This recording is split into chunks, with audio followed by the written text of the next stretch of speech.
الفيل مكية. بسم الله الرحمن الرحيم. ألم تر كيف فعل ربك بأصحاب الفيل؟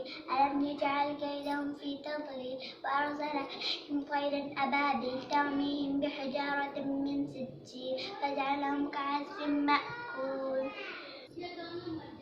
بسم الله الرحمن الرحيم.